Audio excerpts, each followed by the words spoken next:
Are there any tenets from Indian Ayurveda that you've come across the last 50 years and that you say, this is what you need to be doing? So wisdom about an onion or garlic or something is there in our ancient books. That's true. There certainly is. And I think every country has its specific herbs. You know, you remind me of my grandmother. When I was studying clinical biochemistry at Goa Medical College, I got a sty. And she said, take out a little bit spit early morning and put it on your eye. And I was like, yo, that's not medically sound and everything. Many years later, when I was deeper into studying, I read this article about secretory immunoglobulins being the highest concentration early morning in your spit. And she was right. So wisdom about an onion or garlic or something is there in our ancient books. That's true. So now you've been on this journey 50 years later, you're traveling the world, you're literally like a rock star, going from city to city, convincing people. Where do you get your energy from? I say to people, I found a formula. And what's that? And I've put it in the acronym, Sustain Me. Sustain me. Yeah. And so there are nine letters there. And I found a Bible verse. It's found in Psalm 55:22. It says, cast your burden upon the Lord, and he shall sustain thee. He will never suffer the righteous to be moved. Wow. So I even found a Bible verse. So the sustain me is sunshine, use of water, sleep, trust in divine power. I like that's right in the middle. Abstain from anything harmful.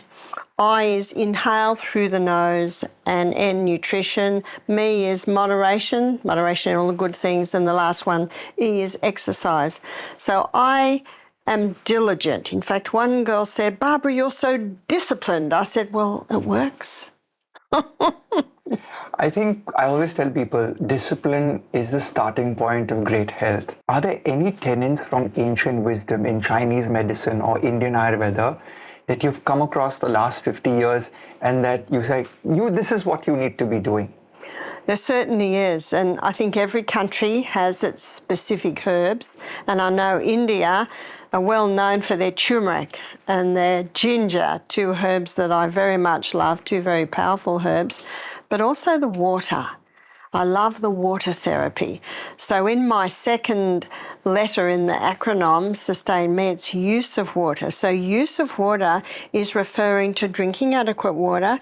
Use of water is also referring to there's a time to drink and there's a time not to drink, not with your meals, so you maintain good digestive enzymes. But use of water is also referring to water therapies. The cold plunges in the morning, the alternating hot and colds, and I know that in your heritage, there's a lot of water treatments. Somewhere I remember watching a video you talking about negative ions and moisture. Can you expand a little bit about that?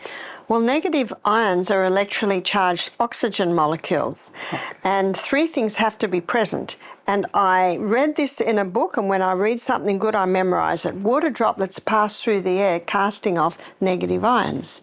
So three things are there: water, passing, meaning movement, and air. So whenever you've got moisture, movement, and air, you've got negative ions. And I know I got it out of an old Indian book I have, is that what you can do, you can get an empty glass and a full glass, and you can keep pouring the water from glass to glass.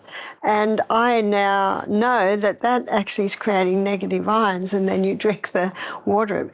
In fact, in the old book, it didn't talk about negative ions, but it talks about making the water live, like it is in the pounding of the waves and the rushing through the creeks. Thank you for watching this far. It's been an amazing episode and I'm so grateful to have you till the end. If you like this video, please share this video with your loved ones. Better still, gift me a subscribe, a like, or even a comment and we'll come back to you.